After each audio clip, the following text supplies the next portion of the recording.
Sir 35 as का एक patient है हाँ, हमारे पास। थोड़ा आवाज़ कम आ रहा है। अभी आ रहा है सर क्लियर? एक मिनट, हाँ मेरी सेटिंग यहाँ कुछ है क्या, देखता हूँ। हेलो। एक मिनट, हाँ। हाँ सर।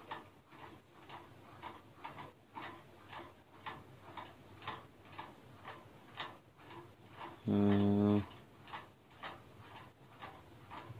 हाँ बोलो अभी। हेलो। हाँ बोलो। हाँ सर, 35 एज का पेशेंट है, मेल पेशेंट है। हम्म। उसे 1.5 साल पहले कोविड हुआ था सर, फर्स्ट वेव के समय पे। हम्म। तो हम्म। उसको काफी स्टेरॉइड वगैरह दिए गए थे। हम्म। उसको मॉडरेट लेवल पे कोविड हो गया था। हम्म। अभी वो कंपनी में काम करता है, तो सर हम्म। उसको 15 किलोमीटर उसका आना जाना है रोज का। हम्म। तो उसको एवियन डिटेक्ट हुआ है, हम्म। Second degree. हम्म। हम्म। तो अभी सर उसमें कैसा विचार कर सकते हैं? हम्म। अभी कोविड के टाइम पे हो गया ना क्वेश्चन। जी सर। हाँ, बहुत बड़े पैमाने पर एंटीबायोटिक स्टेरॉइड इनका बहुत यूज़ हुआ है, और फिर इससे क्या हो जाता है, धातु क्षय हो जाता है। हमारे शास्त्र में शोष का वर्णन है, उसमें अध्वशोष, हाँ, ऐसे अलग अलग शोष दिए हैं। तो उसमें व्याधि शोष है। हाँ, व्याधि शोष है मीन्स व्याधि के कारण, व्याधि हो जाने के कारण उसको विषम उपक्रम, हाँ, गलत चिकित्साएं ऐसा करने के बाद, या फिर ज़्यादा शोधन होने के बाद, चिकित्सा का विभ्रम हो जाने के बाद, इससे बाद ये जो व्याधि का शोष हो जाता है, व्याधि शोष हो जाता है इंसान को, और फिर उसका प्रवास भी है ना, चलन वलन भी है, तो अध्वशोष भी है इसमें। तो ऐसे लोगों में विकृतवाद की बहुत उत्पत्ति होती है और अलग अलग केसेस दिखते हैं। तो अभी जो एवीएन जो है, इसमें दो तरह का विचार रहता है। एक तो वात वृद्धि तो है ही, धातु क्षय है, वात वृद्धि है, हाँ, और रक्त की भी दृष्टि रहती है। तो ऐसे रुग्ण में वात रक्त की जो चिकित्सा है उसका बहुत अच्छा उपयोग होता है। साथ ही रसायन चिकित्सा उसका भी उपयोग होता है, क्योंकि धातु इतने अबल हुए रहते हैं कि व्याधि का प्रतिकार करने की क्षमता उसमें नहीं रहती।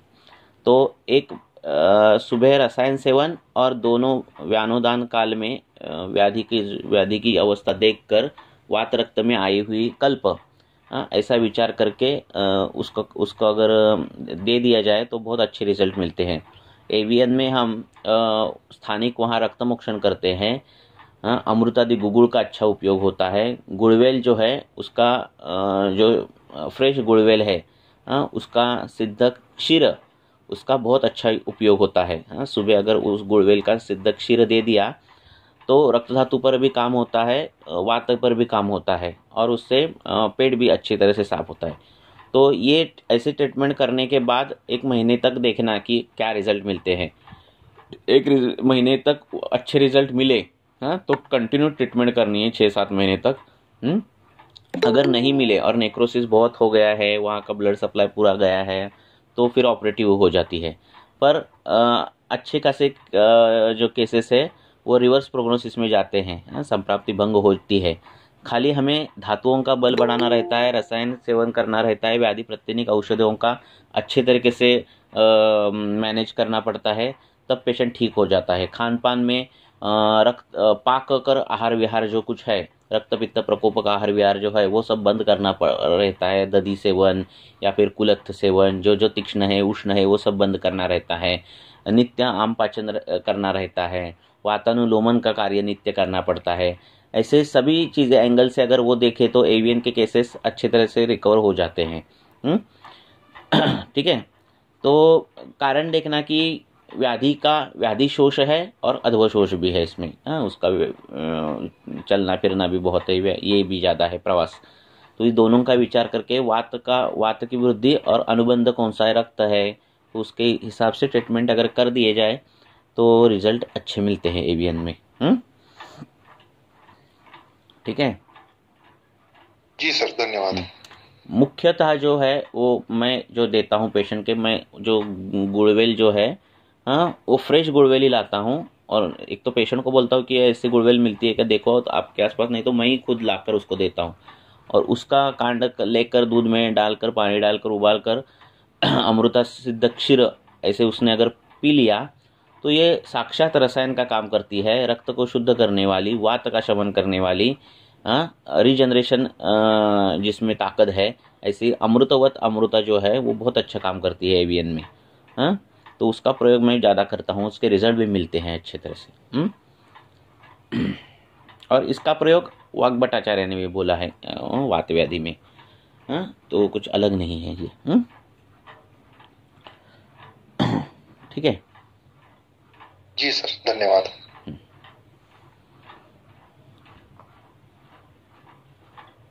हाँ, पूछो। और सर एक पेशेंट है, अभी मतलब मैं उसकी डिटेल केस हिस्ट्री नहीं ले पाई।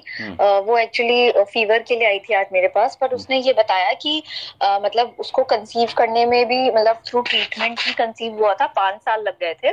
और उसके पिट्यूटरी ग्लैंड में कुछ एक छोटा सा ट्यूमर या सिस्ट जैसा है, वो भी रिपोर्ट मिल आई थी। और वो बता रही थी कि मैंने कहा तो आपको पता कैसे चला कि हेडेक होता था या कुछ? तो कहती थी कि मतलब जब बेबी नहीं भी हुआ था तो उसके ब्रेस्ट में से मिल्क सिक्रीट होता था। तो उसने सब टेस्ट वगैरह कराए तो प्रोलैक्टिन 250 से अबव आया था उसका। और फिर एमआरआई वगैरह भी कराई तो उसमें पिट्यूटरी में थोड़ा सा छोटा सा ट्यूमर जैसा आया था। तो अभी उसने फिर ट्रीटमेंट लिया, मतलब उसने वो प्रोलैक्टिन के लिए कैपगोलिन वगैरह खाई, तो वो ब्रेस्ट में से मिल्क तो आना बंद हो गया। फिर 5 इयर्स तक हो गया था, वो कंसीव नहीं कर पा रही थी, तो उसने फिर प्रेगनेंसी का ट्रीटमेंट कराया कहीं, तो कंसीव कर लिया। अभी उसका बेबी 1 ईयर का हो गया है, ब्रेस्ट फीड करती है, लेकिन डिलीवरी के 6 वीक्स बाद उसको पीरियड्स आए थे, पर उसके बाद से फिर से पीरियड्स नहीं आ रहे हैं सर। तो सर मुझे ये पूछना है कि जो पिट्यूटरी ग्लैंड और पिट्यूटरी में जो ट्यूमर हो गया है और प्रोलैक्टिन बढ़ गया, इसको हम आयुर्वेद की दृष्टि से कैसे समझेंगे सर? देखो, गुल्म, अर्बुद, इनकी संप्राप्तियां होती है, ये वायु के विमूढ़ गति से होती है। वायु की गति जो है वो अनुलोमनी होनी चाहिए। अगर वो गति अनुलोमित नहीं हुई और प्रतिलोम हुई तो जहाँ ख वैगुण्य है वहाँ वायु अटक जाता है। मांस में ख वैगुण्य है, मांस की दृष्टि है, तो वहाँ अटक जाएगा, मांस अर्बुद करेगा। हाँ, तो फाइब्रॉइड विफ्रॉइड के केसेस बहुत दिख रहे हैं। वही वायु अगर मेद में गया तो मेदार्बुद करेगा, लाइपोमा विपोमा के केसेस दिखते हैं। वही अर्बुद अगर रक्त में गया तो रक्तार्बुद करेगा, वो भी केसेस अलग से दिखते हैं। तो वो वायु कहाँ जाता है उस पर निर्भर है कि कहाँ वो क्या करेगा, ट्यूमर निर्माण करेगा। अब ये संप्राप्तियाँ ऊपर की ओर जाती है, शिरस्थ जाती है। इसका कारण भी अलग अलग दिया है कि शिरोरोग अध्याय में जो जो कारण है वो अगर कारण हो रहे हो तो संप्राप्ति जो वायु की होती है वो शिरस्थ हो जाती है। मीन्स ऊपर की ओर सिर दर्द करना या फिर ट्यूमर होना, जो जो कुछ वात व्याधि के लक्षण है वो सिर के ओर दिखते हैं। तो वो क्या कारण कौन से है क्या देखना। और अगर ऐसे कारण है तो नस्य इसका प्रयोग करके वो सब कारण बंद करना। कारण कौन से रहते हैं कि दिवास्वाप रहता है, शिरोरोग अध्याय के कारण मैं बोल रहा हूँ, दिवास्वाप रहता है या फिर रात्रि जागरण रहता है, सोने के नियम गलत तरीके से सोना रहता है, मीन्स अशयन रहता है, सीधा सोते नहीं लोग, वो रहता है। फिर क्या रहता है, भार वहन रहता है, या फिर धूल धूप और अनिल वायु में घूमना फिरना ये ज़्यादा रहता है। तकिया ज़्यादा लेना कम लेना ये रहता है, ये सभी चीज़ें हैं। तो शिरोरोग अध्याय की वो कुछ पूछो, वो ऐसे कुछ हेतु है तो वो बंद कर दो और नस्य जो है वो चालू कर दो अगर ट्यूमर होगा तो। और बाद में ट्यूमर गुल्म इसकी चिकित्सा जो है वो बस्ती कही गई है, तो बस्ती गुल्म में गए तो बस्ती आपको मिलेगी। तो बस्ती के कोर्स होने चाहिए ताकि वायु की जो प्रतिलोम गति बार बार हो रही है वो अनुलोमित हो। तो इस प्रकार से पूरी की पूरी डिटेल केस हिस्ट्री लेकर वो बराबर से प्लान करके हम उसको ट्रीट कर सकते हैं। ट्यूमर की साइज़ कम हो जाती है हमारे, अगर वात को हमने कंट्रोल कर दिया, वायु एनम विभजती, वो विभजन करना जो है पेशियों का साइज बड़ी करना वो वायु का काम है। तो वो विभजन का काम अगर उसने ठीक ठाक से किया तो क्या हो जाता है, वो साइज नहीं बढ़ती। तो डिटेल केस ले लो, उस प्रकार से काम करो। ठीक है ना सर। और हेलो सर, फीमेल पेशेंट है 40 इयर्स की। तो सर वैसे तो उसे सच तो कोई प्रॉब्लम नहीं है, बट वो ये कह रही है कि मतलब जैसे जब वो स्टूल पास करती है, करने के बाद उसको अभी अर्श जैसा कुछ उसको दिखता नहीं है, बाहर कुछ प्रोलैप्स या ब्लड वगैरह नहीं आता है स्टूल में, लेकिन स्टूल पास करने के बाद उसको जैसे डिस्कम्फर्ट रहता है, कभी कभी वहां पे ऐसा ऐसा उसको लगता है कि इचिंग करने का मन होता है, या ऐसा लगता है चुभ रहा है। तो सर में फिर और उसकी सिटिंग जॉब है, ज्यादा बैठती है वो, तो फिर सर इसमें अर्श के पूर्ण रूप जैसे लक्षण जैसे ट्रीट करना चाहिए, पर क्योंकि उसको कॉन्स्टिपेशन भी नहीं है, तो सर ये तो उसके गुद में ये जब हो रहा है सर उसको तो समझेंगे सर। देखो अर्श है क्या नहीं है ये ढूंढने के लिए हम कैसे करें। अभी तो ये रेक्टोस्कोपी आ गई, ये सब आ गया, पर ऐसे कैसे हम ढूंढने, तो अर्श के विशिष्ट हेतु बोले हैं। हाँ, तो वो हेतु होते हैं क्या देखना कभी पेशेंट में, वाहन से प्रवास ज़्यादा करना, कुंथन ज़्यादा करना, प्रवहन ज़्यादा करना, वहाँ मार लगना, या फिर आमगर्भज, रिपीटेड एबॉर्शन, ऐसे बहुत सारे हेतु दिए हैं, तो वो है क्या देखना। दूसरी बात अग्निमांद्य रहता है पेशेंट को, वो है क्या देखना। पिंडिकोद्वेष्टन रहता है, वो है क्या देखना। मलबद्धता बार बार होना, ये भी अर्श का ही पूर्व रूप होता है, तो वो होता है क्या, वो देखना। सशब्द वायु निस्सरण, जब अधोवात का निस्सरण होता है तो वो आवाज़ निकाल कर होता है, ये अर्श में लिखा है। तो वो होता है क्या देखना। ये सब अगर आपने देखे तो वो हमें पता चलता है कि होगा अर्श।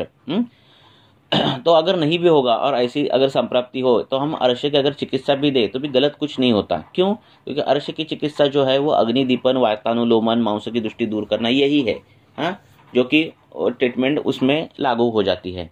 तो अर्श की चिकित्सा उसको करो। अगर वो शुष्क अर्श हो तो सुरण है, हरितकी है, पाठा, धमासा, गंधर्व, हरितकी, अलग अलग द्रव्य हैं, उनका प्रयोग करो। स्त्रावी है तो अलग अलग द्रव्य हैं, मोचरस है, धमासा है, गोक्षूर है, ऐसे प्रयोग करो अपान काल में, और ये सब ठीक हो जाएगा। मुख्यतः हेतु कौन से चालू है क्या वो देखो। सर उसका मेन हेतु मुझे जो समझ में आया है, क्योंकि उसका सर अग्निमांद्य वगैरह कुछ नहीं है, उसका सिटिंग जॉब है, तो वो बैठने का जैसे 7-8 घंटे बैठी रहती है सर, हो जाता है, तो उसमें भी हो जाता है। तो अभी स्थिर गुण का जॉब है ना, तो हमें सर गुण की देनी चाहिए। हरितकी क्या है, सर गुण की है, तो नित्य हरितकी का चूर्ण उसको अपान काल में देना। तो सर मैंने उसको हिंगू वचादी चालू कर दिया है सर, थोड़ा दे सकते हैं। देखो अग्निमांद्य है, ऐसा कुछ है तो हिंगू वचादी, आपको शरण क्रिया नहीं हो रही है, स्थिर गुण है तो हरितकी है ना। और सर वो जो उसको अभी मतलब रेक्टल एरिया में जैसे इरिटेशन सी ऐसा लग रहा है कि कुछ ऐसे तो उसको, कांटे जैसे तो उसके लिए सर उसको ये होगा ना, कृमि की भी चिकित्सा कर दो। तो कृमि की मैंने ऑलरेडी उसको 3 वीक्स के लिए दे दिया था। बुधाकंडू हो तो ये सब हो तो कृमि की चिकित्सा करना। और बोलो और क्या। सर वो कृमि की चिकित्सा ऑलरेडी मैंने 3 वीक्स के लिए उसको दे दी थी, बट अभी भी उसको वैसा फील होता है, और स्पेशली जब वो स्टूल पास करती है तो वो गुद में ऐसा डिस्कम्फर्ट रहता है काफी देर तक, उसको 1.5-2 घंटे तक। वो शूल होता है कि दाह होता है? सर दाह तो नहीं होता है, देखो शूल होगा, दाह होगा नहीं तो कंडू होगा। कंडू जैसा उसको फील होता है, ऐसा लगता है कि अंदर से जैसे कुछ चुभ रहा है, सब प्रिकिंग चुभ रहा है, तो वो अर्श ही है, अर्श की चिकित्सा करना। अर्श ही है, अर्श की चिकित्सा करना। सुवर्ण बिरण जो है वो चालू कर दो। ठीक है सर। Hello sir. बोलो सर. एक पेशंट आहे, गवळीचं काम करतात, तर सध्याला ना त्यांना व्हेरिकोसिटी सारखं आहे खालच्या बाजूला, पण खाली ना पूर्ण रक्त साकळलंय लसिका सारखं, आणि पेन खूप जास्त, थ्रोबिंग पेन आहे. तर हिस्ट्री घेताना ते म्हटले की आता अचानक 8 दिवसापासून त्यांना गुल्फच्या खाली शोथ यायला सुरुवात झाली, फार पफिनेस आहे, पिटिंग इडिमा आहे, आणि डाव्या बाजूला, डाव्या पायाला, लॅटरल साईडला, अँकल जवळ तिथे सेल्युलायटिस सारखे चेंजेस आहे. तर ते नेमकं सिरा कौटिल्य घ्यायचं किंवा वर्णशोथच, कारण की त्यांनी हिस्ट्री देताना सांगितलं की 8 वर्षापूर्वी त्यांना लोखंडाचा पाईप घुसलेला तिकडे, आणि त्यानंतर ते कमी झालेलं, पण ते होतच, कंटिन्यू होती ती हिस्ट्री. तर पुढे हिस्ट्री वगैरे घेताना म्हणजे जानूच्या खाली पण स्वेलिंग आहे त्यांना दोघं पायांना, पण खूप नाहीये. 8 दिवसात ती खूप वाढली अँकलच्या रिजनच्या खाली. तर त्यांना विचारलं की दिनचर्या काय आहे, तर ते म्हणतात की सकाळी 3ला उठतो आणि त्यांच्याकडे 50 म्हशी आहेत. तर ते कंटिन्यू जर वर्कर आले किंवा नाही, दोघं तिघं जण आहेत, तर ते कंटिन्यू बसून दूध काढतात आणि त्यानंतर दूध वाटल्या जातात. मग दिवसभर ते गाडीवरच राहतात, पुन्हा इव्हिनिंगला पुन्हा दूध काढतात आणि त्यांचं वजन जवळपास 95 किलोच्या वरती आहे. बरोबर. आणि ते बसूनच कंटिन्यू, म्हणजे जसं आपण हेतू विवर्जन म्हणतो ना, ते तिथे करताच येणार नाही. ठीक आहे. आणि त्यांना काय करायचं, त्यांचा तर व्यवसायच असा आहे की प्रेशर पडतंय आणि ते व्हेरिकोसिटी आलेली आहे, बरोबर आहे. आणि सर आहारात पण ना त्यांनी कंटिन्यू कडधान्य खातात आणि दूध मीठ आणि भाकरी किंवा दूध आणि मीठ एकत्रच आहे रोज. बरोबर, ठीक आहे. तर ते म्हणतात की मी त्याच्यात चेंजेस नाही करू शकत, आमचा 25 जणांचा परिवार आहे, तर कशात चेंजेस करायला, आहारात चेंजेस करायलाच पाहिजेत. दूध मीठ हा विरुद्ध अन्न आहे. ते म्हणताय की पॉसिबलच नाही की घरात मी मोठा आहे, तर मग दुसरीकडे पाठवायचं पेशंटला, आहे की नाही? असा कसा करणार? ठीक, आपण पाण्यात पण जायचं आणि भिजायचं पण नाही, है कि नहीं? अगर पेशेंट वो फॉलो नहीं कर पाए तो क्या फ़ायदा ही नहीं ना, आप क्या करोगे, है ना? ज़्यादा से ज़्यादा आप क्या करोगे, क्रेप बैंडेज लगा सकते हो, है ना? अभी इसका व्यवसाय ऐसा है कि प्रेशर पड़ता है उसके घुटनों पे, हैं? और सुश्रुत ने प्रमेय की संप्राप्ति में एक बोला है कि ये श्रोतो शैथिल्य इतना आ जाता है कि दोष है जो नीचे की ओर ही रह जाते हैं। तो ऐसे ही संप्राप्ति घटती। अब ये उसको क्या कर सकते हैं, रात को सोते समय पैर ऊपर की ओर लेकर सोना, एक 25-30 मिनट तो ऊपर की ओर पैर रखकर सर्वांगासन ऐसे कुछ आसन करना। दूसरी बात, क्रेप बैंडेज लगाना, इससे याप्य हो जाएगा, जब तक है तब तक ठीक रहेगा। बाकी आहार जो आप लवण जो है, लवण से क्या हो जाता है, शैथिल्य आता है। लवण का काम क्या है, शैथिल्य आना, है ना? लवण से, लवण रस अति लेने से क्या क्या बोला है कि खालित्य है, पालित्य है, त्वक शैथिल्य है, ये सब चीज़ें ना लवण से आते हैं। तो लवण और उसमें और लवण और दुग्ध लेते हैं तो फिर वो विरुद्ध भी हो गया, है ना? तो ये सब गलत है, तो उनको बोलो। लवण से रक्त दुष्टि हो जाती है और सिरा जो है वो रक्त से बनती है, तो होना ही चाहिए। सर पण मग आता ते सेल्युलायटिसचे जे चेंजेस आहे ना, खूप स्टिफनेस आहे एका अँकल जवळ आणि पूर्ण असं बांधलं गेलेलं आहे तिथे, सेम ते लोअर साईडला व्हेरिकोसिटी होते तसं। तर ते म्हणताय की रात्रभर मला झोप येत नाही, इतकं सिव्हिअर पेन आहे आणि डॉक्टर म्हणताय की ते ऑपरेट करायचं। मग तो आता पथ्य पाळायला तयार नाही, मग ऑपरेटच करायचं, आहे की नाही? ऑपरेट करायचं आणि ते चालू ठेवायचं, त्यांना नाही कन्विन्स करायचं। हम वैद्य है, हमारा काम है बताना, वो रुग्ण है उनका काम है सुनना। ये ऐसा होगा तो ही हो सकती है ट्रीटमेंट, ठीक है ना? अगर वो सुनना नहीं चाह रहा है और आप बताने की कोशिश कर रहे हैं तो होगा ही नहीं, है ना? हाँ, तो इसीलिए वैद्य की आता काय विचार केला पाहिजे, असं जर दुसरा पेशंट आला तर त्यावेळी व्रणशोथच किंवा मग वात्रट। अभी इसका क्या हुआ है, क्या क्या हुआ है, वो लवण दूध ये सब सेवन कर रहा है, इससे रक्त दुष्टि हो रही है। हाँ, व्याधि दिख रहा है कहाँ, सिरा कंडरा की व्याधि दिख रही है, सिराएं दिख रही है, बराबर है ना? हाँ, और हो रहा है शोथ दिख रहा है, वो शोथ में आरक्त वर्णता है क्या? हो, पूर्ण है, खूप जास्त आरक्त वर्णता। तो ये रक्त जो शोथ ऐसे करके उसका निदान कर दो। हाँ, रक्त जो शोथ करके निदान कर दो, और फिर रक्त जो शोथ में आया हुआ एक घृत है, इसमें पटोल है, ऐसे बहुत से इंग्रेडिएंट है, चंदन है, दंती मूल है, तो वो घृत अगर चालू कर दिए जाए, अष्टांग में है, तो उससे विरेचन भी लगता है, विरेचन होता है, पेट भी साफ होता है, दंती मूल है उसमें, पेट भी साफ हो जाता है और रक्त का लोड कम हो जाता है और शोथ भी जाता है। तो ऐसा आप चालू कर सकते हो, ठीक है? Thank you sir.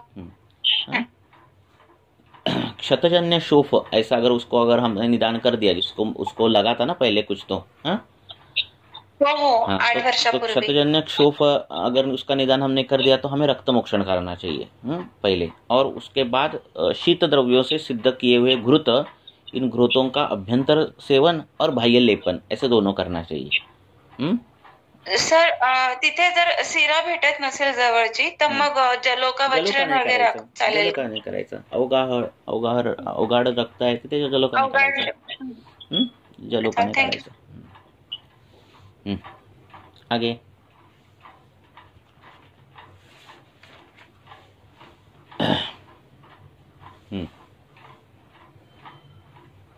पूछो.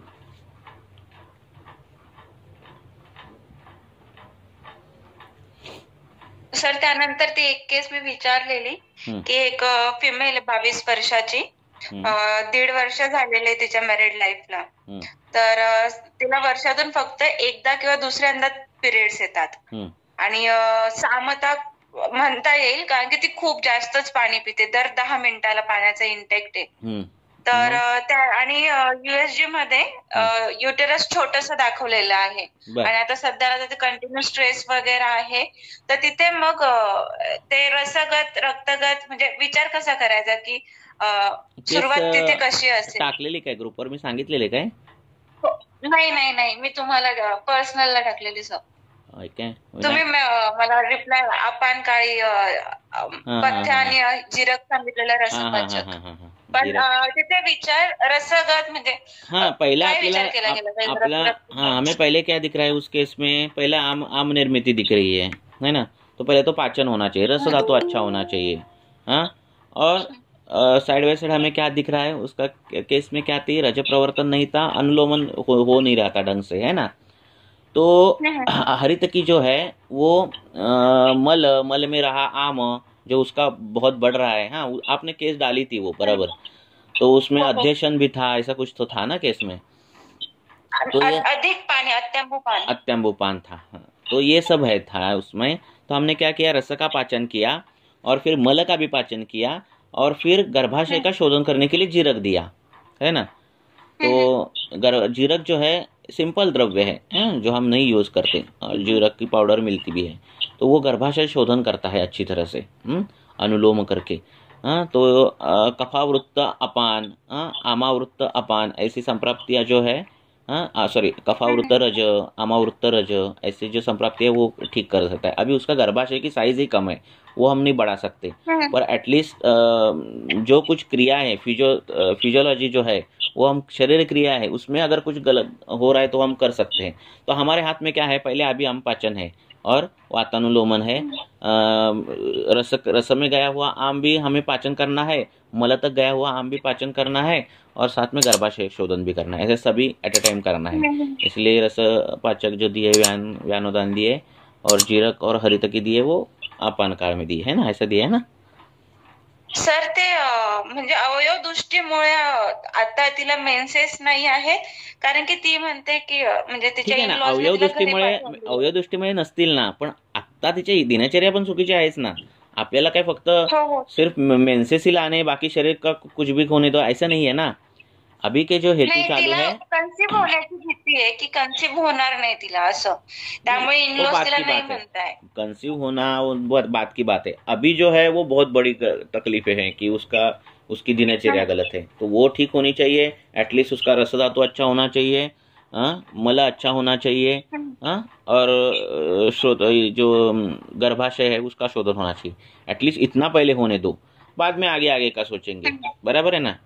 जैसे अभी दूसरी में अगर बच्चे को डालना तो पहला मिनिमम क्राइटेरिया क्या है? वो पहली पास चाहिए, है ना. फिर पहली पास होने के बाद भी उसको अगर कुछ नहीं आ रहा है, स्पेलिंग नहीं आ रहा है, ABCD नहीं आ रहा है, वो अलग बात है. पहला first criteria is to pass first, पहली होना चाहिए, है ना. वैसा हमारा अभी फर्स्ट क्राइटेरिया उसका आम पाचन होना चाहिए अच्छे तरह से. मल का शोधन होना चाहिए क्योंकि बहुत काल से वो अत्यंबुपान ये वो कर रही है ना. तो ये पहला क्राइटेरिया होना चाहिए. बाद में फिर क्या क्या है वो बाद में हम देख सकते हैं, है ना. बहुत सारे पेशेंट ये पहले क्राइटेरिया में ही ठीक हो जाते हैं कि ये चीजें करने में. तो पहले वो करो. सभी एट अ टाइम नहीं कर सकते ना. चिकित्सा को एक धागा एक पकड़ के निकालना पड़ता है ना. तर काही वेळानं पेशंट विचारतो की किती वेळ लागेल. जब उनको बोलना, जब हम दरवाजा कब तक ये करते, जब तक आदमी खोलता नहीं तब तक बजाना है. ऐसे है. मेरा काम है आपको दवाई देना. जो दवाइयाँ जो व्याधि आपके शरीर में है उसकी दवाइयाँ मुझे मालूम है. वो दवाई कितनी काम करेगी, आपका शरीर कितना रिस्पॉन्स करेगा, व्याधि कितने अंदर तक घुसा है, आप पथ्य पालन कितने कर रहे हैं, इस पर सब पर ऊपर है ये सब, आपको कितना ठीक होना है कितने समय तक, है ना। बराबर है ना। तो कभी भी पेशेंट को बताना मत कि 1 हफ्ते में ठीक हो जाओगे, 10 दिन में ठीक हो जाओगे, क्योंकि क्या होता है फिर वो सर्वच पेशंट तसंच विचारतात, लाईफस्टाईल डिसऑर्डर असणारे पण की थायरॉइड आहे किती दिवसात गोळी बंद होईल का, डायबिटीजचे पण सेम। मॉडर्न भी वाले नहीं बोलते कितने दिन में होते, हम क्यों बोले, कोई भी डॉक्टर नहीं बोलता। मग ते पुढे ट्रीटमेंट कंटिन्यू करायला नाही म्हणतात सर, म्हणजे 1-2 वेळा येतात आणि आपण नंतर नाही म्हणतात। पहली बात तो जो है, आप चिकित्सा कर रहे हो क्यों, क्योंकि आपको इंटरेस्ट है आयुर्वेद में। आप चिकित्सा कर रहे हो क्यों, क्योंकि आपको आयुर्वेद के सिद्धांत अच्छी तरह से मालूम है। आप चिकित्सा कर रहे हो क्यों, क्योंकि आपको आयुर्वेद पर श्रद्धा है। तो पेशेंट आए ना आए, पेशेंट चिकित्सा ले ना ले, आप स्टैंड रहो, है ना। पेशेंट को कैप्सूल चाहिए, अरे कैप्सूल का मशीन लाओ, पेशेंट को ये चाहिए, अरे वो करो, पेशेंट को शैम्पू चाहिए, अरे शैम्पू बनाओ। ऐसे पेशेंट के लिए आप बेंड होते जाओगे ना, तो पेशेंट आपको पूरा का पूरा मार्केटिंग सिखाएगा। पेशेंट के लिए नहीं बेंड होना है। आपको अगर मालूम है कि अभी ये व्याधि है और इसको मुझे ये चूरन देना है, इसका क्वाथी देना है, तो आपको क्वाथी देना है, ठीक है ना। जिसको ठीक होना है वो क्वाथ लेकर ही ठीक होता है। अरे वो कड़वा है, ये है, वो है, ऐसे करके पेशेंट के लिए हिसाब से मत ये करो। पेशेंट को बाद में बोलेगा कि मुझे घर में आकर दवाई दो, तो आप दे दोगे, नहीं दे दोगे। तो आपको क्या लगता है, आप किस पर स्टैंड हो, है ना, ठीक है ना। आपको लगता है कि यही चाहिए तो यही करो। हाँ, पेशेंट आपके हिसाब से बेंड होते हैं, ठीक है ना,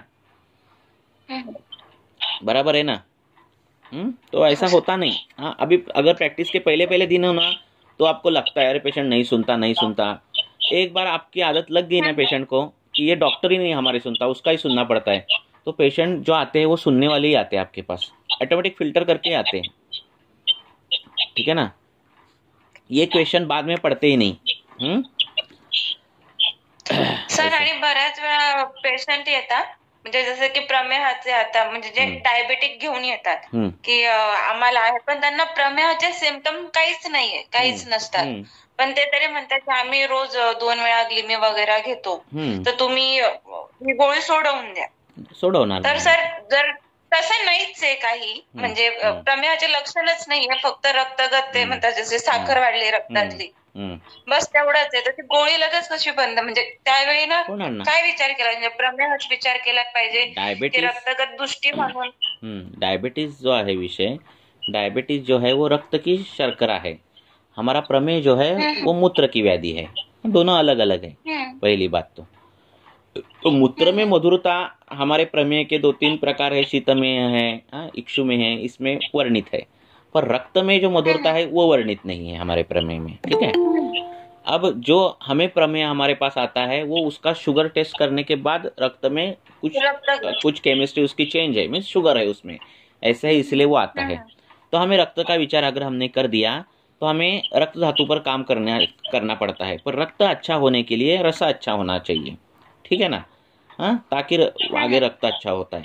तो रसगत आम, रसगत क्लेद, रसगत मेद, ऐसे निदान करके ना वो हम जो शुगर है वो कम कर सकते हैं। अब मैं वो दवाई भी बताता हूँ, हरिद्रा, वचा, पटोल, रसपाचक, मंजिष्ठा, दारवी, ऐसी दवाइयाँ देने के बाद ये जो शुगर है वो कम हो जाती है। अर्थात ये दवाइयों का सिलेक्शन है युक्ति प्रमाण से करना पड़ता है, ठीक है ना।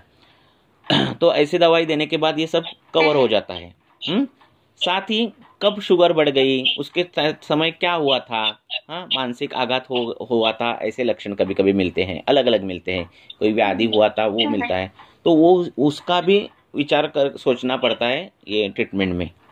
तो ऐसे अगर किए जाए तो ठीक हो जाता है। हाँ, बाबा 3-4 महीने से सल्फोनेलुरिया ले रहा है, ठीक है, तो ऐसे 3-4 महीने 5-6 महीने वाले ठीक ही हो जाते हैं।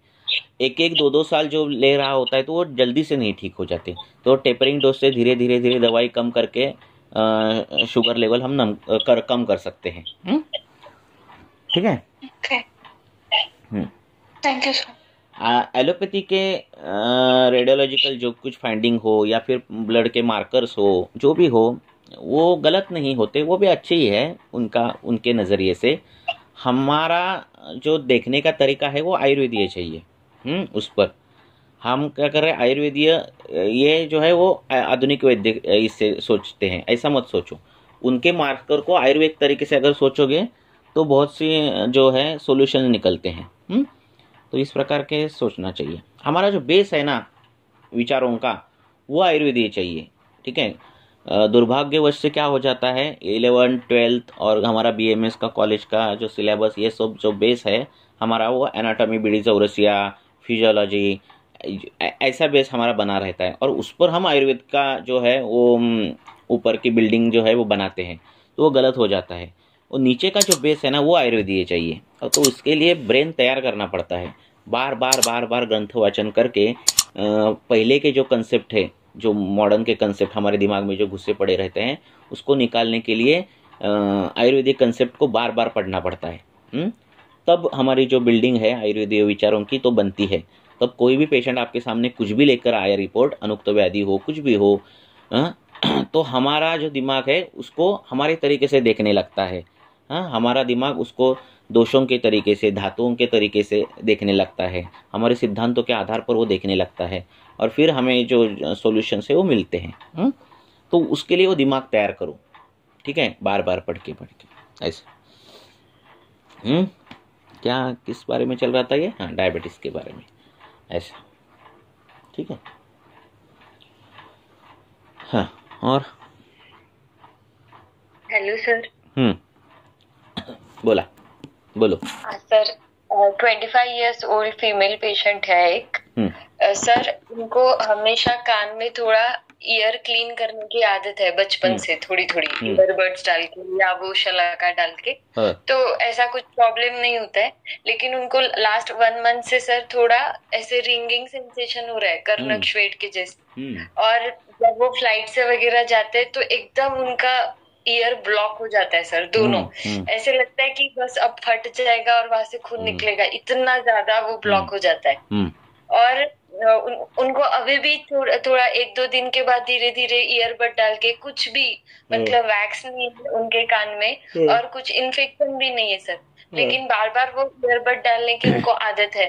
तो अभी 3 दिन से उनको बहुत ज्यादा पेन हो रहा था कान में, और वो थोड़ा रात हुई तो वहां पे ऐसी आवाज सी आ रही थोड़ी ऐसे। तो उनको पूछा तो उन्होंने 1-2 ड्रॉप्स ऑयल के डाले, तो जैसे ऑयल डाले तब से बहुत ज्यादा पेन स्टार्ट हुआ सर उनका। तो वो नियर बाय डॉक्टर के पास गए, तो वो डॉक्टर ने उनको एक ज़ीरोडॉल SP और एक ये दिया सर, मतलब मॉन्टेलुकोसर सिट्राजिन। तो अभी और उनको वो लेना नहीं है सर। ठीक है।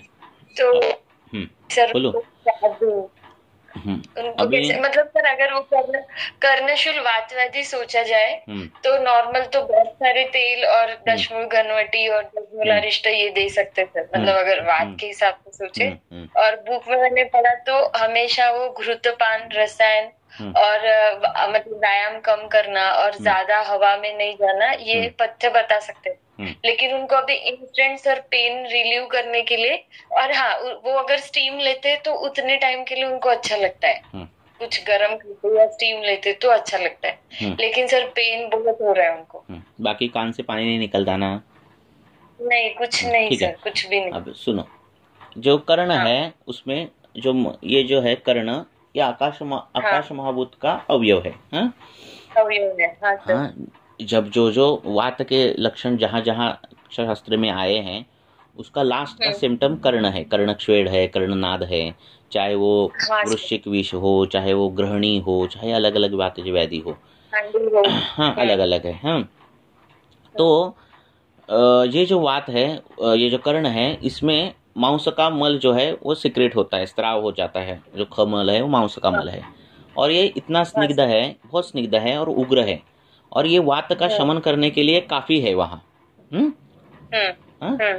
और इसका काम ये है, इसकी उग्रता इतनी रहती है कि कान में कोई चिंटी जाए या फिर कोई कीड़ा जाए तो वो उसके उग्रता से कान तक नहीं चला जाता वो, ठीक है।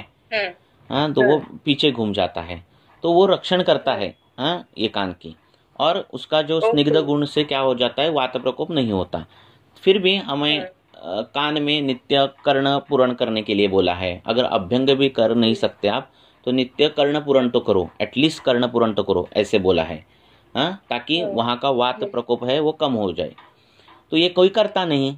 और दूसरी बात क्या करते हैं, ईयर तो ड्राई ही रहता है हाँ क्योंकि हाँ, कान साफ करने की बहुत गंदी आदत है, वो खराब नहीं है, वैक्स होना वो खराब नहीं है। हाँ, तो वो बहुत लोगों को आदत लेती है कि नहाने के बाद ईयरबड से साफ करो और पूरा का पूरा ड्राई करो, तो ये बहुत गलत है। हाँ, इससे वात प्रकोप होता है, ये कर्ण रोग का कारण बोला है। मन्याशूल मन्यास्तंभ में ये तकलीफें हो जाती है। हाँ, बहुत से उसके अलग अलग ये हो जाता है, भ्रम का लक्षण बहुत बढ़ता है ऐसे लोगों में। तो वो पहले आदत बंद करो। दूसरी बात, अभी उसने वो कर्ण का जो बार बार ये करने के बाद वहाँ की जो त्वचा है वहाँ इन्फ्लेमेशन अगर हो गया, तो अगर हमने वातग्न सिद्ध द्रव्य और इनका तेल से कर्ण पूर्ण कर दिया तो वो इरिटेशन हो जाता है। हाँ, तो उसको पहले क्या बोलना, पहले तो वैक्स जो निकालना है वो सब पहले बंद करो। हाँ, ये 10-15 दिन तो कुछ भी नहीं करना। और बाद में उसको जो है वो वातज कर्ण रोग में सिद्ध तेल दिए हैं, उसके बेस्ट जो तेल है वो दशमूल सिद्ध तेल, हाँ, जो कर्ण रोग अध्याय में आया है। हाँ, तो वो हाँ दीपिका तेल ही है ना सर, बृहद पंचमूल। हाँ, बृहद पंचमूल का तेल, तो उसका कर्ण पूरण करना। हाँ, कर्ण पूरण कैसे करना, तो वो तेल जो है वो गर्म करना, और गर्म करने के बाद इतना गर्म करना कि तो गर्म क्या बोलते हो, ज़्यादा भी गर्म नहीं होना चाहिए, ऐसा इतना गर्म तेल जो है उस कान में डालना, और एक 100 मात्रा तक ऐसे रखना है कान। अंदर से तेल फिर बाहर आए तो भी चलता है, फिर दूसरे कान में रहता, ऐसे रोज कर्ण पूरण करना है। हाँ, उस तेल से। और फुल भरना उसका ऐसा कुछ नहीं, अंदर से बाहर आना चाहिए बस, बाकी कुछ नहीं है, ऐसा कुछ वो वहाँ ही रहना चाहिए, ऐसा कुछ नहीं है। हाँ, ऑयलिंग होना चाहिए पूरा का पूरा बस। और फिर रेगुलर कॉटन के ईयरबड्स जो है वो कान में डालना है। और उससे बेस्ट तेल जो रहता है वो देवदार का तेल रहता है। ये जो दशमूल जो रहते हैं उसमें देवदार जो है वो अगर जलाया, हाँ, उसकी लकड़ी, तो नीचे वो जो तेल गिरता है वो बहुत उत्तम वातग्न है। ऐसे अगर तेल मिल गया या फिर निकाल सकते हो ऐसा तेल, तो वो तो सबसे बेस्ट वातग्न है। तो वो तेल डाल दिया तो झट से लक्षण कम हो जाते हैं। हाँ, तो सर अभी अवेलेबल द्रव्य में कौन सा तेल बता सकती हूँ मैं? दशमूल का तेल सिद्ध करना पड़ेगा सर? दशमूल सिंपल दशमूल अपने हाँ रहता है। दशमूल का एक बेस तेल कभी भी रखना क्लिनिक में। हाँ, कई जो कॉमन तेल है उसमें दशमूल का तेल, हाँ ठीक है, वो रखना ही कभी भी, हमने वो रखा है। हाँ, फिर क्या कर सकते हैं हम ना, कि पेशेंट तो बहुत आते हैं तो हर टाइम वैसे के वैसे तेल नहीं रहते हैं, तो कई बेस तेल जो रहते हैं ना, अमृता सिद्ध तेल, दशमूल सिद्ध तेल, हाँ, क्षीर सिद्ध तेल, ऐसे तेल के बेस जो रहते हैं ना, वो ऐसे तेल मेन रखने कभी भी। बला तेल, चंदन बला तेल, ऐसे तेल बेस रखने। हाँ, तो वो तेल चंदन बला तेल का भी आपने नस्य, हाँ हाँ, अगर उसका जो व्याधि है, उसका जो कर्णक्षेद है, कर्णनाद है, वो वात के समय अगर बढ़ रहा है, हाँ, रात को बढ़ रहा है, प्रवास के टाइम, हाँ, प्रवास के टाइम बहुत बढ़ रहा है, हाँ, ऐसे बढ़ रहा है, लंघन किया तो बहुत बढ़ रहा है, ऐसा होगा तो उस तेल में घृत डालना। हाँ, महास्नेह बोला है सिद्ध वातग्न द्रव्य और घृत तेल, घृत दुग्ध ऐसे डालकर वो तेल सिद्ध करना है। हाँ, ताकि ब्रूहण हो, और ऐसे तेल का कर्ण पूर्ण करने बोला है। तो ऐसे अगर कर ऐसे 6-7 डेज तक, मतलब 6-7 दिन तक कंटिन्यू 6-7 दिन तक रोज करना है, कर्ण पूर्ण रोज ही करना है। ठीक है, और उसको बोलना कभी कान साफ नहीं करना। हाँ, ये महत्वपूर्ण है। दोनों कानों का? हाँ, दोनों कान में हो रहा है, दोनों कान। कान साफ भी नहीं करना, वो उंगली डालकर ऐसा ऐसा करते हैं ना मसाज, वो भी नहीं कभी करना। हाँ, और इंटरनली कुछ देने की जरूरत नहीं। और करने के लिए 2 पथ्य है कि सिर के ऊपर से स्नान नहीं करना और ठंडा जल नहीं पीना। ठीक है, हाँ, तो पानी जो पीना है वो गर्म ही पीना है, और सिर के ऊपर एक हफ्ते में 1 बार ऐसे स्नान करो बोलना है उनको। तो ये 2 पहले तो ऐसा करो, ऐसा बोलना है। तो ऐसे अगर करते जाओगे तो वो ठीक हो जाता है। अगर कान से पानी आ रहा है, मार्जिनल परफोरेशन है, तो नाड़ी व्रण में जो दवाइयां हैं उसका प्रयोग करने बोला है। और उसमें धूपन चिकित्सा अच्छी काम करती है। हाँ सर, ठीक है, थैंक यू सर। ओके, बोलो।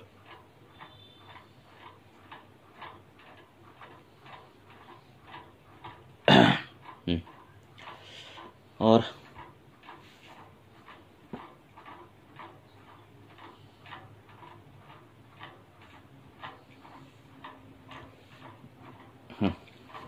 किसी को कुछ पूछना है पूछो। आपके प्रश्न से मुझे पढ़ाई करने की प्रेरणा मिलती है। हाँ, हाथ ऊपर किया है, पूछो ना, आप डायरेक्ट पूछो। Hello sir. हाँ सर एक्चुअली ऐसे होता है कि ईएनटी पेशेंट में बोले तो मतलब ये हम बता सकते, लेकिन बहुत पेशेंट को ऐसा लगता है कि ईएनटी के लिए हमारे पास कुछ नहीं है करके। लेकिन सर वो सिट्रीजिन मॉन्टेलुकस से कुछ भी फर्क नहीं पड़ेगा सर पेशेंट को। कुछ नहीं फर्क पड़ता। हाँ। आज सर दूसरी केस है, एक 32 इयर्स ओल्ड फीमेल है। कितने? वो 32 इयर्स फीमेल। हाँ। उनको कर्ण का मल जो है, आपको विश्वास नहीं होगा, कर्ण का जो मल है इतना कितना रहती है उसकी क्वांटिटी, है ना, पर उतने से मल से अन्न में वो मल डालकर उसके बहुत प्रयोग है। अगध से लेकर वशीकरण तक प्रयोग है उसके। क्या क्या होगा देखो उसका। ऐसे ठीक है, वो अलग विषय। गनगोलिका वगैरह कुछ अलग अलग ये नाम है ना सर। ऐसे तो इतना से मल का क्या क्या कर सकता है वो, इंसान को मार भी सकता है, ऐसा इतना उसका ये है। करके लिखा है सर, शायद उधर हो सकता है। हाँ, उधर भी हो सकता है, उधर में है उसके। बहुत से पहले के जमाने में मारने के लिए या फिर पति को वश करने, ऐसे बहुत से चीजें हैं वशीकरण में, रावण संहिता में दिया है ऐसे कुछ। तो इतना सा मल क्या कर सकता है, इसकी पोटेंसी जो है, वीर्य देखो उसका क्या है। सर तो कभी क्लीन करने के लिए नहीं बोलना है, नहीं बोलना है, नहीं बोलना है, कुछ नहीं होता। कान की रचना ही ऐसी है शंकोरवत कि वो अंदर से लेकर मल नीचे ही आता है, ऐसा अंदर नहीं जाता कभी। ठीक है ना। कान की जो रचना ऐसे, हाँ, जरूरत ही नहीं पड़ती। जब आप कर्ण पूरण करते हो तेल से, जो अंदर अगर वैक्स जम गया, अगर कुछ गलत धूल से और ये कुछ ऐसे जम गया, धूल मिट्टी, तो वो ऊपर की ओर आती है। ठीक है ना, अंदर नहीं जाती। पर ईयरबड से क्या होता है, वो अंदर चली जाती है। जो कुछ कर रहे हो ऐसे। एक सर 32 इयर्स फीमेल है, उनको ऑटोइम्यून थायराइडाइटिस डिटेक्ट हुआ है सर, और उनको अभी कंसीव करना है। तो और मॉडर्न वालों ने उनको एक टैबलेट दिया है और वो थायरोक्सिन शुरू है, और वो बोला है कि अभी आपको ये कॉन्स्टेंटली लेनी पड़ेगी, और उसके वैल्यूज भी कम ज्यादा होंगे, उसका भी एश्योरेंस नहीं दिया। तो सर वो पेशेंट मेरे पास आई, तो मैंने बोला कि ठीक है, हम वैल्यू के ऊपर नहीं देखेंगे, हम सिम्टोमेटिक देखेंगे उनको कि कैसे प्रॉब्लम होता है। तो सर उनमें ज्यादा रसदुष्टि दिखी मुझे कि चिंता की वजह से स्ट्रेस लेवल बहुत दिखा। तो सर और बाकी वेट गेन भी थोड़ा सा हो रहा है, और मैंने मेंस्ट्रुअल हिस्ट्री में मेंसेस रेगुलर है, लेकिन सर उनको पहले मेंसेस के पहले और जब मेंसेस आते तो बहुत ज्यादा दर्द होता है, बहुत ज्यादा, मतलब वो कुछ काम भी नहीं करते वो मेंसेस के टाइम पे 2-3 दिन तक। ये ज्यादा सीवियरिटी दिखी। और सर एक उन्होंने दिखा कि उनको सर यूरिनेशन के करते समय बर्निंग मिक्चुरेशन बहुत हो रहा है अभी। हेतु सेवन में मैंने हेतु कट डाउन किए, जैसे दही होता था उनके मतलब डाइट में, तो वो कट डाउन करके मूंग वगैरह ऐसे थोड़ा चेंजेस किए सर मैंने डाइट में। लेकिन सर अभी उनको थायराइड मतलब रसदुष्टि दिखी, तो मैंने नॉर्मल गुड़ुची चूर्ण और गुड़ुची कषाय स्टार्ट किया था। देखो, गुरुता है, आलस्य है, छर्दी जैसा लगता है, ऐसे अगर हो तो रसपाचक बहुत अच्छा काम करता है। रक्त के व्याधि है, रक्त की पिटिका आ रही है, या फिर ऐसा कुछ है, तो रक्तपाचक काम करता है। इस प्रकार से करो। रसदुष्टि हो तो उसका ये जो है वो आर्तों में भी दोष दिखते हैं, स्तन्य में भी दिखते हैं, ये सब दिखते हैं, तो वो भी विचार रहता है। अगर यूरिनेशन गर्म हो रही है और हेतु सब इसके हैं, किसके, रसदुष्टि के, तो रसगत आम ऐसे कर सकते हो। तो उस प्रकार से यूरिनेशन कैसे, अभी ज्यादा तकलीफ, बर्निंग तो हो ही रहा है, लेकिन मतलब रेस्ट वॉशरूम जाने के बाद फिर से लग रहा है कि जाओ, मतलब वो सर क्लेश जो है वो सर्वगत है ना, और उससे वो मूत्र परिवर्तन होता है। तो अगर सर्वगत पित्त गया हो, लीन पित्त गया हो, तो वो क्लेद में भी आ जाता है और मूत्र प्रवर्तन जो है गर्म हो जाता है। हाँ, तो इस प्रकार से वो भी विचार करो। रसपाचक की स्टार्ट मतलब हाँ, रसपाचक रक्तपाचक चालू कर दो। तो इससे वो मूत्र प्रवर्तन भी ये हो जाएगा। पाउडर फॉर्म में हाँ, पाउडर जब वो पिच्चू रखते हैं तो उनको कम होता है सर पिच्चू से। कौन से पिच्चू से? नॉर्मल कौन से भी घी से या नॉर्मल, अभी उनके पास कुछ ऑयल अवेलेबल नहीं है तो नारियल ऑयल से भी डाले या घी से भी रखे तो अच्छा लगता है उनको। बाकी टीचिंग वगैरह देखो वायु जो है ये क्या है, ये ना हम उधर का ना मैं इधर का, ऐसी चीज है वायु। ठीक है, अगर उसको पित्त मिल गया, पित्त उसका दोस्त है, तो वायु जो है वो अग्नि तीक्ष्ण कर देगा, दाहादि जो लक्षण है वो बढ़ा देगा। हमें लगेगा अरे पित्त इतना बड़ा है, उसका पीछे वाला वात रहता है। हाँ दोस्त, हाँ, अगर वो कफ के साथ होगा तो अग्निमंद करेगा, शैत्यादि लक्षण निर्माण करेगा और हमें लगेगा अरे पित्त कफ ही इतना बढ़ गया है। तो बीच का जो वायु है ना उसका भी विचार करना पड़ता है कभी कभार, कभी कभार में हर एक डिसीज में। ठीक है ना, तो तो किसी भी व्याधि में इसका भी विचार करना पड़ता है, क्योंकि वायु ही बढ़ाता है। कभी कभी क्या रहता है, पित्त के हेतु थोड़े से रहते हैं पर लक्षण तो जो दिखते हैं वो बहुत दिखते हैं। हाँ, उसके हिसाब उस जितने लक्षण है उस हिसाब से हेतु दिखने चाहिए, वो नहीं दिखते और वायु के लक्षण हेतु दिखते हैं। तो ये वायु रहता है जो उसके लक्षण बढ़ाने वाला रहता है, इसलिए वायु ये पिच्चू धारण करने के बाद लक्षण कम होते हैं, ये सब दिखता है ना। तो इनको ना लघु पंचमूल का क्वाथ, हाँ, पहले रसपाचक करो और लघु पंचमूल ये जो है वो चालू करो। शालीपर्णी, कृष्णपर्णी, गृहति, कंटकारी, गोक्षुर, ये चालू कर दो इसका क्वाथ, तो ये सब कम होने लगेगा उनका। और रसपाचक भी ना सर? हाँ, पहले पाचन करो बाद में लघु पंचमूल चालू कर दो। ऐसे। और सर और एक है जो महाकषाय दिए हमें, तो सर वो महाकषाय हम अपने युक्ति के हिसाब से एक दो कम करके यूज कर सकते, क्योंकि वो सिंगल द्रव्य ही दिए कर सकते। लेकिन सर मुझे ये पूछना है कि वो कौन से फॉर्म में दे सकते हैं, मतलब क्वाथ के फॉर्म में देना है या अग्नि? अगर नहीं पाउडर, अभी वैद्य पाउडर भी देते हैं महाकषाय के, ऐसे कुछ नहीं। कई लोग घनवटी भी बनाते हैं। हाँ, तो पाउडर भी चलेगा ना? चलता है ना। हम अग्नि मतलब पेशेंट का अग्नि कैसा है उसके साथ अग्नि मानदे हो, अगर उसको ये लग रहा है तो कषाय क्वाथ अच्छा काम करता है। अगर अग्नि मानदे नहीं हो तो चूर्ण की मात्रा कम रखे तो भी चल जाता है। हाँ, पूरे मिक्स मतलब। ओके सर, क्योंकि सर महाकषाय तो वो अपने द्रव्य ही है ना, तो उनमें एक दो 10 में आप उसमें से द्रव्य कोई कैंसिल कर सकते हैं, आप उसमें से द्रव्य कोई भी बढ़ा सकते हैं और आपकी खुद की बुद्धि से अलग और महाकषाय भी बना सकते हैं। ऐसे छूट दी है हमें। हाँ सर।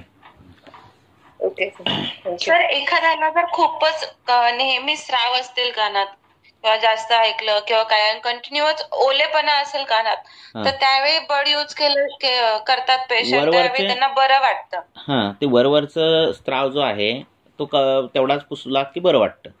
मुळात ते कसं आहे, वाताचं स्थान आहे, आलं लक्षात। तिथे घासलं खाजवलं की बरंच वाटणार, आलं लक्षात, बरोबर आहे की नाही? कारण की पेशंट सांगतो की झोपेतून अक्षरशः इतकी इचिंग होऊन जाते किंवा थंड वारं लागलं तर ते स्राव वाढून जातात। ज्यावेळी ते पुसलं गेलं की त्यावेळी पेशंट म्हणतो की हा आता मला खूप चांगलं वाटतंय। परफोरेशन असेल तरच स्त्राव येणार आहे, आलं लक्षात आहे? नाही सर, ओलेपणा म्हणते, परफोरेशन म्हणजे खूप कंटिन्यू स्राव वाहत आहे असं नाही, पण ओलेपणा, चिकटपणा, थंड लागलं किंवा हवेतून आलं गेलं तर त्यावेळीच पर्टिक्युलर। टिम्पॅनिक मेम्ब्रेन कधी पण बघायची, कधी कधी मार्जिनल परफोरेशन इतकं मायन्यूट असतं की कळत नाही, आलं लक्षात? आणि खूप सर बरीच मोठी क्रोनिक हिस्ट्री असेल ह्या गोष्टीची किंवा लहानपणापासूनच जर असेल कंटिन्यू बड यूज करणं। सोपं एक काम करायचं, पहिली गोष्ट कानातून मैं हिंदी बोलता हूँ, कान में से अगर पानी निकल रहा है या फिर पस निकल रहा है, हाँ ऐसा है, तो नाड़ीवरण में दवाइयाँ जो दी है, हाँ, या फिर जो दवाइयों से पाक कम होता है ऐसी दवाइयाँ जो है उसका प्रयोग करना। जो शीत है, रुक्ष है, हाँ, ग्राही है, ऐसी दवाइयाँ का प्रयोग करना। दूसरी बात जो है, धूपन जो चिकित्सा है वो बहुत कारगर है। क्यों? क्योंकि कान जो है वो स्रोतस है, उसके अंदर बहुत सूक्ष्म स्रोतस है ना। तो वहाँ अगर स्रोतसों में कोई दवाइयाँ पहुँचनी है, चाहे व्रण हो, कुछ भी हो, तो धूपन चिकित्सा बोली है। और उसका सिंपल जो है वो गुगुल का धूपन। अब क्या करना है, आपके पास अगर पंचकर्मा का टेबल हो, एक सिंपल बोल रहा हूँ, हम क्या करते हैं वैसे उस प्रकार से आप कर सकते हो। तो वहाँ से जो शिरोधारे का तेल निकलता है ना, होल, हाँ, उस होल पर कान रख दिया उसने, और नीचे से जहाँ पाइप है आपका, हाँ, जहाँ से तेल निकलता है, हाँ, वहाँ से अगर आपने गूगल की धूपन दे दिया तो वो जो धूपन है वो कान को जाता है। आप या फिर आप क्या कर सकते हो, पेपर का रोल कर सकते हो और उससे भी धूपन दे सकते हो। हाँ, मैंने जो पहली जो टेक्निक बताई उससे अगर उससे अच्छा धूपन हो जाता है। दूसरी बात, कर्पूर जो रहता है, भीमसेनी कापूर जो रहता है, वो जो है वो कॉटन के इसका रुमाल पे रखना, और उसका फोल्ड बनाना, ठीक है। और वो फोल्ड जो है वो पिलो पे, जब सोते हो ना तो पिलो पे रखना, और उस पिलो पे वो कान रखना। क्या समझ रहे मैं क्या बोल रहा हूँ? हाँ, पहला ये रखना, क्या, कापूर लेना, उस पर रुमाल रखना, और वो उस पर कान रखना। ऐसे अगर एक 15-20 मिनट सोए फिर दूसरे कान, तो भी बहुत अच्छी तरह से वो उस कान में धूपन चिकित्सा हो जाती है। इससे स्त्राव जाता है धूपन के, क्योंकि धूपन है, हाँ, धूपन चिकित्सा ये शोषण करने वाली चिकित्सा है, ठीक है ना। तो उससे स्त्राव जाता है और ये चिकित्सा कृमिघ्न करती है काम, हाँ, कृमिघ्न काम हो जाता है, सूक्ष्म स्रोतों में धूपन जाता है, और ये जो स्त्राव की जो संप्राप्तियां हैं वो सब बंद हो जाती है। और भी शास्त्रकारों ने चूर्ण विर्ण डालने के लिए बोले हैं, और वो रिस्की हो जाता है। तो ये धूपन चिकित्सा बहुत अच्छी कारगर होती है। ठीक है सर, इथे क्लेजचा पण विचार करायला हवा का? कारण की त्या पेशंटला फॅरिंजायटिस किंवा टॉन्सिलायटिस कंटिन्यू असतं, किंवा कसं असतं, जर तुमचं हे नसेल, काय, कान टिम्पैनिक मेम्ब्रेन परफोरेशन नहीं हो, फिर भी कान से पानी निकल रहा है, तो उसको एक तो प्रतिशय ज्यादा रहता है पेशेंट को, हाँ, नहीं तो कंठ की बीमारियां रहती है, नहीं तो हाँ, कफजी शिरो रोग रहता है, कुछ तो रहता है, हाँ, तभी ये हो जाता है। हाँ, तो त्यावेळी पित्ताची सामता लक्षात, म्हणजे पित्ताची सामता किंवा तो जो क्लेश सांगितला पित्त आणि कफाचा, तर त्याचा पण तिथे विचार केला गेला पाहिजे का? जसं कंठगत आपण जर धरलं तर मांसाची, आणि काय सांगितलेलं आहे, क्या बोला है कि मल जो है, अगर उस स्थान का मल बढ़ गया है ना, तो धातुओं का विचार करना है ना, उसका वहाँ का कम हो गया तो वात वृद्धि का विचार करना, ये मल क्षय और वृद्धि के लक्षण बोले हैं ना, तो उनका भी विचार करना है ना। किसी भी स्रोतसों में मल बढ़ गया, चाहे वो दंत में हो, नाक में हो, कान में हो, आँख में हो, तो ये प्रमेय का पूर्व रूप हो जाता है ना। तो वो भी विचार करना रहता है। ऐसे अलग अलग विचार है। सर, कवल आणि गंडूश सांगून पण जर त्याला फरक वाटत नसेल, कशाला, तर मग धूपनाच्या ते करणं, स्राव, धूपन ये बेस्ट चिकित्सा है जहाँ आपकी दवाइयाँ नहीं पहुँच पाती। हाँ, चाहे वो कर्ण धूपन है, योनि धूपन है, व्रण धूपन है, इसमें बहुत अच्छे रिजल्ट मिलते हैं। हाँ, क्योंकि सुश्रुताचार्य ने सूक्ष्म कृमियों का उल्लेख किया है, हाँ, और संप्राप्तियों में इनका उल्लेख किया है, जो बाकी के इनने इतना नहीं किया है। पर ये सूक्ष्म कृमि जो है उनके वहाँ तक औषध पहुँचना जो अगर आपको चाहिए तो वो धूपन से होता है। इसलिए व्रण में भी सही है, जो हम बताया है कि ऐसे ऐसे व्रण जो भरते नहीं है तो वहाँ उसको व्रण धूपन करो। तो ऐसे करना, ठीक है। Thank you sir. और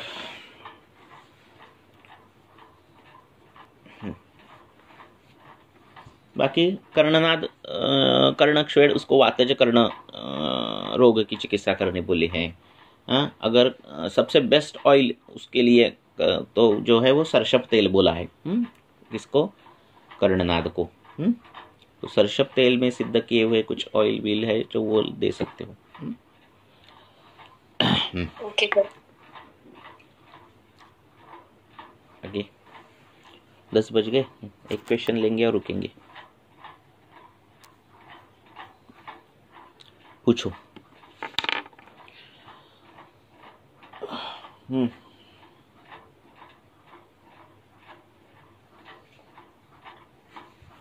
सर बोलो। अभी आपने कहा कि कर्ण का स्वेट नहीं निकालना चाहिए, वो नेचुरल प्रोसेस है, it has to be there like that, but जब भी ब्लॉकेजेस होता है या सॉलिवैक्स यूज किया जाता है, जब अधिक मात्रा में मल का संचय होता है, तो इस केस में फिर हम मतलब बिकॉज आयुर्वेद में तो नित्य कर्ण पुराण जो है वो बोला है। हाँ, नित्य अगर आपने तेल उसमें डाल दिया तो जो वैक्स होता है वो भारी आता है, पहली बात। हाँ, जो वैक्स सॉलिवैक्स में क्या है, हाँ, देवदार का तेल है, मालूम है, टर्पेंटाइल है ना, है ना? ओके, नहीं पता। सॉलिवैक्स कंटेंट क्या है? ऑयल बेस है, इतना पता है। टर्पेंटाइन। हाँ, क्या है? टर्पेंटाइन है, ठीक है। तो वो भी ऑयल ही है। हाँ, तो उसके बाद में ऑयल करने से अच्छा है पहले से ही कर्ण पूरण करते जाओ। पहली बात। रेयर केसेस रहते हैं जो बहुत धूल में काम करते हैं, बहुत ऐसे वाहन प्रवास रहते हैं, उनमें वो जाड़ा बड़ा खड़ा होना, ये सब होना, ये सब होता है। पर नित्य अगर कर्ण पूरण हो जाए तो वो जो कुछ मल हो जाता है वो बाहर ही आता है कान से, और उंगली से आप निकाल सकते, इतना बाहर आता है, पहली बात। क्योंकि कर्ण की रचना ही वैसी की है, अंदर नहीं जाने के लिए की है। वो तो छोड़ दो, ENT स्पेशलिस्ट भी बोलते हैं कि वैक्स ईयरबड्स यूज मत करो। ठीक है ना, ऐसी बात है।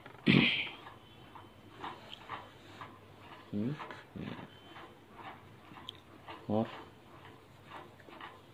चलो ठीक है, रुकेंगे।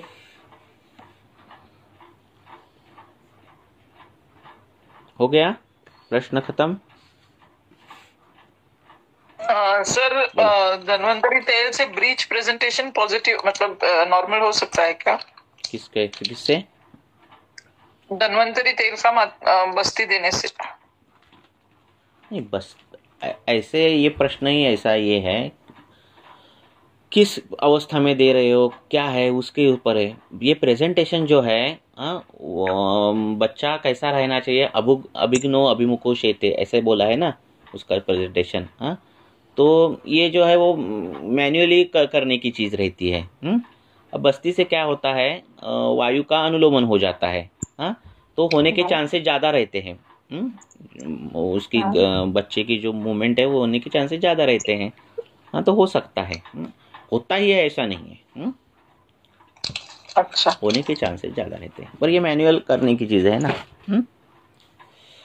तो फिर मतलब जैसे 9th मंथ में पर वीक देने के लिए कहा है। कहाँ, किसने? बुक में जो लिखा है। कहाँ पर? कि 9th चरक में। क्या कहा है? कि 90 मास में हम बस्ती दे सकते हैं। तो वो फिर कैसे देना है, मतलब एवरी वीक देना है कि only once in a month देना है कि एवरी 15 डेज देना है? 9th मंथ में बाद में आपको अगर सुखपूर्वक प्रसव चाहिए तो आप बस्ती देकर वो कर सकते हैं। हाँ, ठीक है। तो एक ही बस्ती और मात्रा कितनी होनी चाहिए? तो यष्टि मधु तेल की बस्ती ऐसे हम 50 ml 100 ml तक दे सकते हैं। होता क्या है, एकदम सुखपूर्वक ये प्रसूति हो जाती है, हम देते हैं इनको, वुमन को। अब वो कब आती है उस पर डिपेंड है। पर रोज मात्रा बस्ती अगर दी तो भी चलता है, ऐसा कुछ नहीं है। पर उसकी अवस्था रहती है कि वो बार बार नहीं आ सकती आपके क्लिनिक में, है ना। तब जब आएगी तब देना। क्यों देना, तो ये हम अभी ये हम क्या कर रहे हैं कि अभी गर्भाशय, अभी उसकी क्रिया क्या होने वाली है, गर्भ ये होने वाला है उसका। हाँ, तो उसके बाद क्या होने वाला है, बड़े पैमाने पे वात प्रकोप होने वाला है। तो पहले से हम क्या कर रहे हैं, अभी संस्कृत कर रहे हैं उसको, ठीक है ना। तो पहले के जमाने में एरेंडल तेल पियो, ऐसा सब कुछ था। तो ये सुखपूर्वक प्रसूति करने के सब मार्ग थे। ऐसे यष्टि मधु तेल बेस्ट है। ओके। कौन सी कंपनी का आता है यष्टि मधु तेल? नहीं, कंपनी का नहीं, बनाना। यष्टि मधु लेना, वो कंपनी का है क्या मालूम नहीं मुझे, पर यष्टि मधु लेना, क्वाथ करना, तेल डालना, बनाना। यष्टि मधु तेल तो बार बार लगने वाला तेल रहता है, जहाँ जहाँ आपको ये करना है। ठीक है, ओके, थैंक यू। ओके।